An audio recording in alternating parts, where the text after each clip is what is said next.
नमस्कार, आप देख रहे हैं आवाज इंडिया। मैं हूं प्रीति।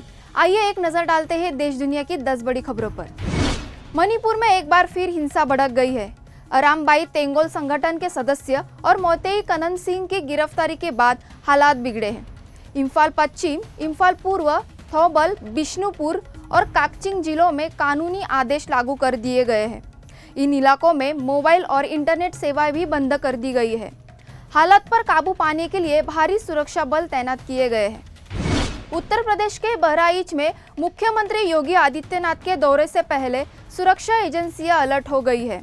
हरकी इलाके में एक पेट्रोलियम सर्वे के नाम पर 500 किलो अमोनियम नाइट्रेट बरामद हुआ है। बंगाल से आए 70 लोगों को हिरासत में लिया गया है। गांव वालों ने आरोप लगाया है कि सर्वे की आड़ में विस्फोटक बिछाया जा रहा था, लेकिन प्रशासन मौके पर देर से पहुंचा।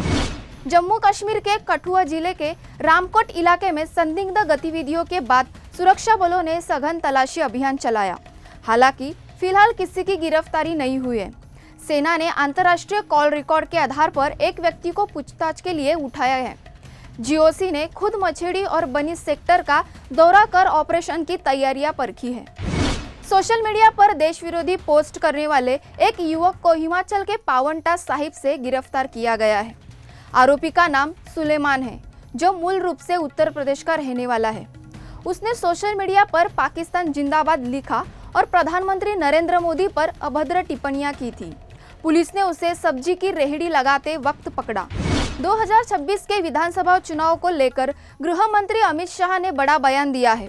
तमिलनाडु को अगला चुनावी मैदान बताते हुए उन्होंने कहा कि अब बीजेपी की नज़र वहां की जीत पर है।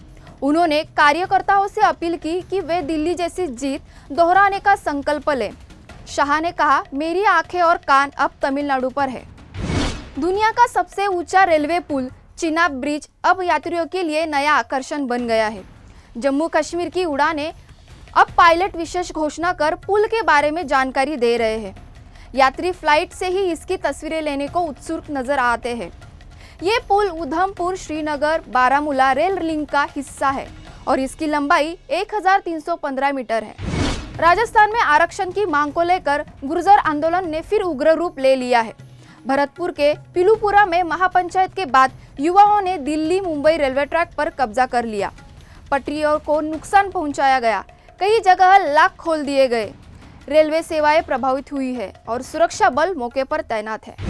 बेंगलुरु में 4 जून को आरसीबी की जीत के बाद हुए समारोह में मची भगदड़ पर कर्नाटक के मुख्यमंत्री सिद्धरमैया ने सफाई दी है। उन्होंने कहा कि यह कार्यक्रम राज्य सरकार द्वारा आयोजित नहीं किया गया था। इस हादसे में 11 लोगों की मौत हो गई थी, जिसके बाद सरकार ने कई सख्त कदम उठाए हैं। केंद्रीय कृषि मंत्री शिवराज सिंह चौहान ने कहा कि यह अमेरिका के साथ होने वाली व्यापार वार्ता में भारत किसानों के लिए हितों से समझौता नहीं करेगा। उन्होंने कहा कि कृषि उत्पादों के लिए बाजार खोलने की अमेरिकी की मांग का मूल्यांकन भारत अपने फायदे नुकसान को देखकर करेगा। किसानों की सुरक्षा सरकार की प्राथमिकता है। यूजीसी ने बड़ी राहत देते हुए स्पष्ट किया है कि 2022 से पहले यदि किसी छात्र ने विश्वविद्यालय या काउंसिल की अनुमति से 2 डिग्रियां ली है तो वे अब मान्य मानी जाएंगी।